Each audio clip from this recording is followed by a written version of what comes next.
नमस्कार, PTN health में एक बार फिर से बहुत बहुत स्वागत है। अभी हम आए हुए हैं शिवम हॉस्पिटल में, जहां जानी मानी प्रख्यात डॉक्टर सारिका राय हमारे साथ मौजूद हैं और इनसे हम विचार विमर्श करेंगे स्त्री रोग के बारे में। ये स्त्री रोग और प्रस्तुति रोग विशेषज्ञ हैं। मैम, आपका बहुत बहुत स्वागत है हमारे चैनल में। नमस्ते, थैंक यू। मैम, आज के दौर में ये बात है कि इस मतलब गर्भ धारण की बात जो है, नवविवाहित जो महिलाएं हैं उनका गर्भ धारण हो नहीं पा रहा है। क्या कारण है? अगर गर्भ धारण होता भी है तो गर्भपात बहुत जल्दी हो जा रहा है। इसका ये बहुत बड़ी समस्या हो गई है। इसका क्या कारण है? कारण तो बहुत सारे अनेक कारण हैं। सबसे प्रथम कारण ये है कि लड़कियां अब शादी बहुत लेट से कर रही हैं। तो जैसे जितना लेट आप शादी कीजिएगा उतना इन्फेक्शन का चांसेस होता है। सिस्टम उतना एक्टिव नहीं रहता जितना एक 25, 24, 23 इयर्स में जो शरीर होता है एक महिला का, वो 30-35 साल में नहीं होता है। हम तो लगता है कि अधिकांश लड़कियां अब 28, 29 के बाद ही शादी कर रही हैं। बिकॉज दोनों कारण हैं, हम नहीं कह सकते वो गलत कर रही हैं। अगर पढ़ लिख के और अपने पांव पे खड़े होकर वो शादी नहीं करेंगे, किस तरह का ससुराल मिलेगा नोबडी नोज। कोई आदमी उसको टॉर्चर करेगा, दबाने की कोशिश करेगा, अत्याचार करेगा, तो कम से कम उसके पास माँ बाप ने वो हुनर दिया कि यदि आपके साथ ऐसा हो तो you can take a stand for yourself. अगर एक बालिका को आप कम उम्र में शादी कर दे और बदनसीबी से उसको ऐसा ससुराल मिले जो मतलब कि बेटी बहू में फर्क करता है और वो बहू को दबा के सिर्फ मतलब अपना पराया वाला जो अगर ससुराल होगा, देन शी इज फिनिश्ड। अगर वो बिना पढ़ लिख के और बिना अपने हाथ पे पांव पे खड़े होके वो आएगी, तो हम नहीं कह सकते कि लड़कियां गलत कर रही हैं और सबके ससुराल को सुधारा नहीं जा सकता है। तो एक प्रथम कारण ये है। और दूसरा कारण ये है कि क्योंकि बांझपन का इलाज अब हो गया है, इसलिए वो ज्यादा उठ के मार्केट में आ रहा है। पहले जमाने में, आज से 20-30 साल पहले भी क्या डॉक्टर करता था बांझपन के लिए? कुछ नहीं। एक क्लोम करके गोली होती थी, बहुत हुआ तो वो देते थे। उसके बाद या अब स्पर्म नहीं है तो बाहर से IUI होता था, और तो कुछ अवेलेबल भी नहीं था आज से 20-30 साल पहले। तो जो भी डेवलपमेंट है इनफर्टिलिटी में, जो भी ये है, ये पिछले कुछ सालों में ही आई है, जिससे हम लोग बहुत सारी और मेडिसिन आई हैं। नॉलेज अबाउट इनफर्टिलिटी बहुत बड़ा है। तो इसलिए अब कोई अगर इनफर्टाइल है तो वो घर में बैठा नहीं है। बहुत सारे आप देखिएगा अपने बुजुर्ग घर में होंगे जिनके पास बच्चे नहीं हैं, और वो बहुत हंसी खुशी मियाँ बीबी अपना बुढ़ापा तक पहुंच गया है, और परिवार वाले लोग उनके ऊपर आंख लगाए हुए हैं क्योंकि उनके पास तो अभी औलाद है नहीं। तो जब उनका डेथ होगा तो उनके प्रॉपर्टी को नोचने के लिए सो कॉल्ड सेवा उनकी की जा रही है। तो पर ऐसा अब नहीं होता है। हर कपल चाहता है कि मेरे पास बच्चा हो, और वो उठ के मार्केट में आ रहा है। इसलिए भी इंसिडेंस लग रहा है कि बढ़ गया है। पहले जमाने में इसको एक्सेप्ट किया जाता है, चाहे तो रीमैरिज करते थे या अपने ऐसे ही रह जाते थे। ये दोनों मेन कारण है अब इनफर्टिलिटी के। इनफर्टिलिटी के जो कारण है मैम ने बहुत अच्छी तरह से बताया है। हमको तो लगता है कि आप समझ में भी आ गया होगा। अच्छा, इसके कारण IVF सेंटर जो है यहाँ बहुत ज्यादा खुल गया है, तो ये क्या? IVF देखिए, हम IVF is a fastest way to get a baby. आजकल पेशेंस नहीं है, पेशेंट को भी पेशेंस नहीं है। वो चाहते हैं कि बस हम आए, डॉक्टर छुए और बच्चा दे दे। और यदि आपको इतना फट और रिजल्ट गारंटी इलाज चाहिए तो IVF is something which gives the best results. IUI दवाइयों ये सब को एक तरफ रख के IVF एक तरफ रखेंगे तो चांसेस ऑफ प्रेगनेंसी IVF में बहुत ज्यादा है। इसलिए डॉक्टर भी सोचता है कि शॉर्टकट में पेशेंट आया है, फटाक से IVF करके उसको बच्चा दे दो। मरीज का भी वो डिमांड होता है, उसके पास भी पेशेंस नहीं है। And plus as I told you, infertility का इलाज अब शुरू हो रहा है 30-35 साल में, तो आपके पास वक्त ही कहाँ है। अगर आप अर्ली मैरिज की होती, 22-23 साल में आपकी शादी हुई है, 2-3 साल बच्चा नहीं हुआ, और आप 25-26 में अगर आप इलाज शुरू की, तो डॉक्टर के पास टाइम है कि वो 1 साल 2 साल दवाइयों पे या बाकी सब इलाजों पे कोशिश करे कि आपको बच्चा दे। आप लोग आते, पेशेंट लोग अब आते ही हैं 30-35 के होकर, तो we can not spend a lot of time. And this is why, नहीं तो ऐसी नहीं है कि IVF ही मात्र एक रास्ता है जिससे बच्चा हो सकता है। अगर मरीज लोग पेशेंस रखे, डॉक्टर भी पेशेंस रखे, तो अधिकांश IVF वालों को भी दवाइयों से भी बच्चा हो सकता है। तो IVF वालों को दवाइयों से भी बच्चा हो सकती है। आप मैम का कहना है कि पेशेंस की कमी हो जाती है, जिसके कारण से ये कदम सब उठा लेते हैं। समय की कमी। अब तो सब महिलाएं जो है, लड़कियां जो है, शादीशुदा होने के बाद जॉब भी करती हैं, उनके पास समय की कमी होती है। मैं तो IVF, अब तो नॉर्मल डिलीवरी जो है वो सुनने में बहुत कम ही मिलता है, रेयर मिलता है। पहले था 80-90 के दशक में नॉर्मल ही होता था, ऑपरेशन कम होता था। तो ये भी कारण है क्या?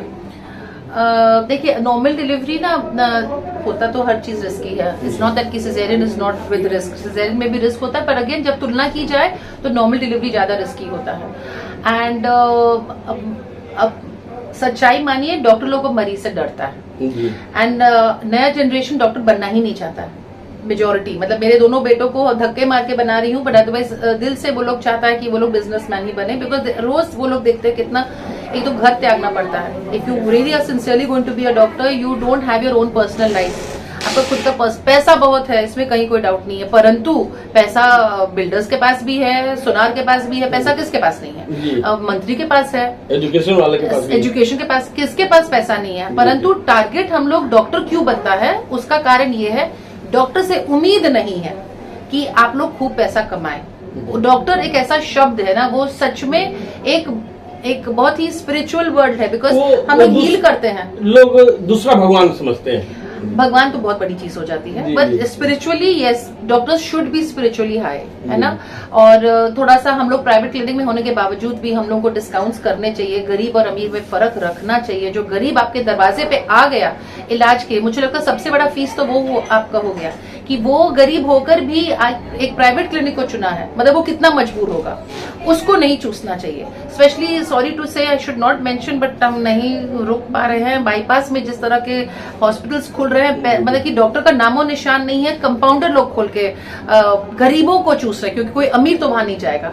इससे घिनौ और हम लोग बदनाम हो रहे हैं ऐसे ऐसे हॉस्पिटल्स के कारण।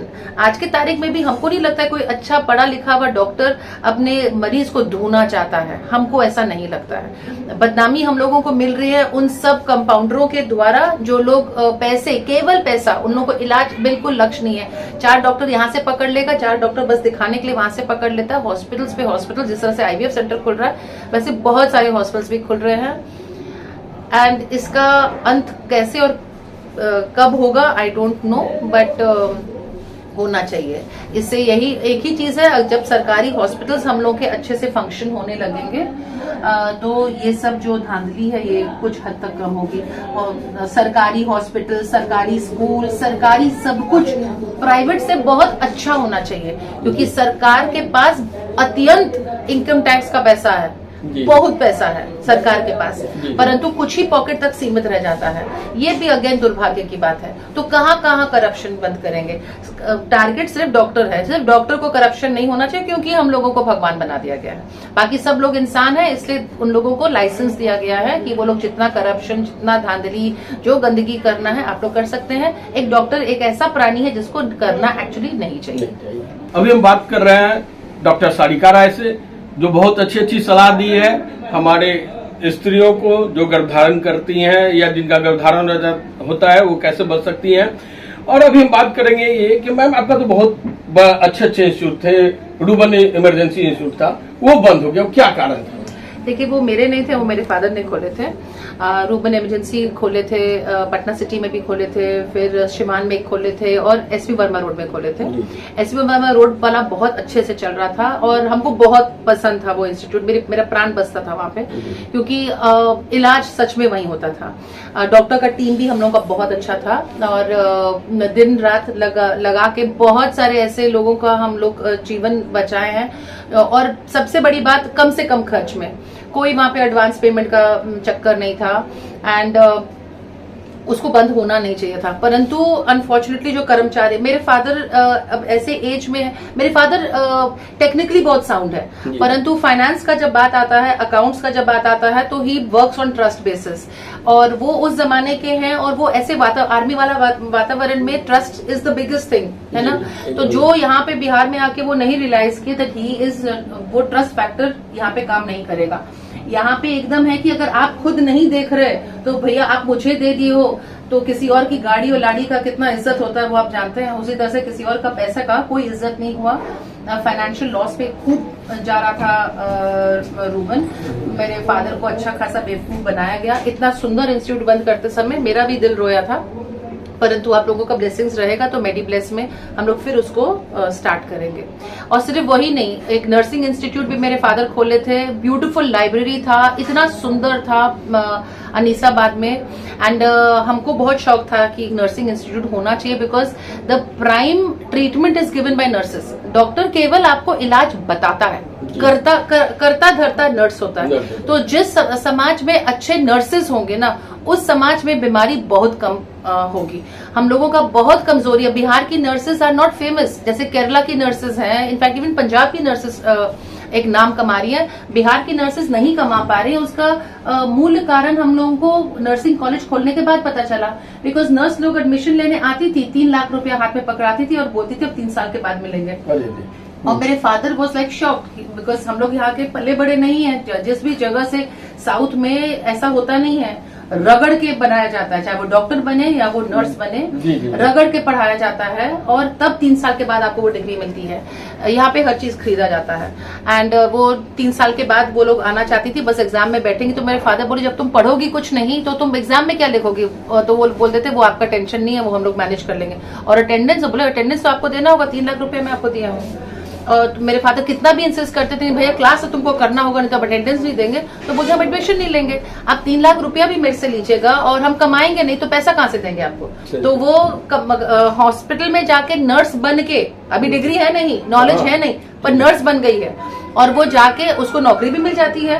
और वो मरीज प्राइवेट पेशेंट्स के ऊपर वो सीखती है इंट्राकैथ लगाना, बीपी लेना, दवाई देना, दवाई समझना। तो उसका एक्चुअली ट्रेनिंग वहां पे हो रहा है और वो यहाँ पे सिर्फ डिग्री के लिए आती है। बहुत ही ये सब सिस्टम को, ये सब पे ज्यादा ध्यान देना चाहिए हम सबको मिलके। अगर नहीं सरकार से हो पा रहा है तो आप लोग एनजीओ बना के इसको करें, पर सोसाइटी को अब थोड़ा सा सेल्फिश कम होना चाहिए। अपने बारे में आदमी कितना सोचेगा?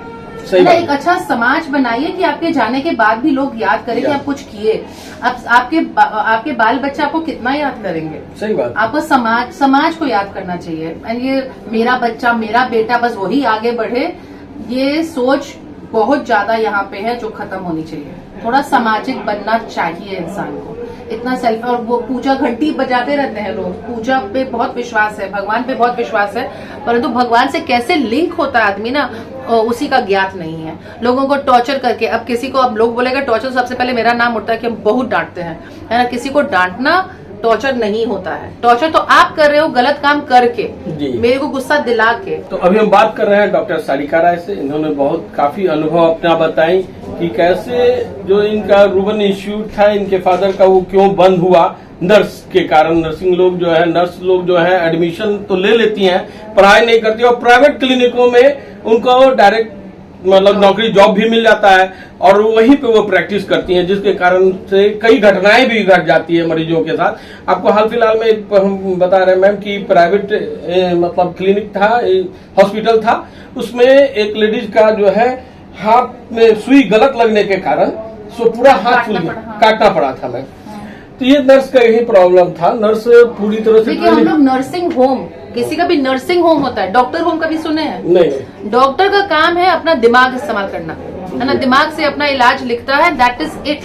परंतु यहाँ पे बिहार में डॉक्टर तो बनना ही बनना है, नर्स भी बनना है, कंपाउंडर भी बनना है, नंबर भी लगाना है, मैनेजमेंट भी देखना है, सब चीज, क्योंकि बाकी सब तो सिर्फ पैसा कमाने आए हैं। आपका क्लिनिक है, आपको चलाना है, आप हमको महीने का तनख्वाह देना आपका काम है, हमसे काम करवाना भी आपका काम है।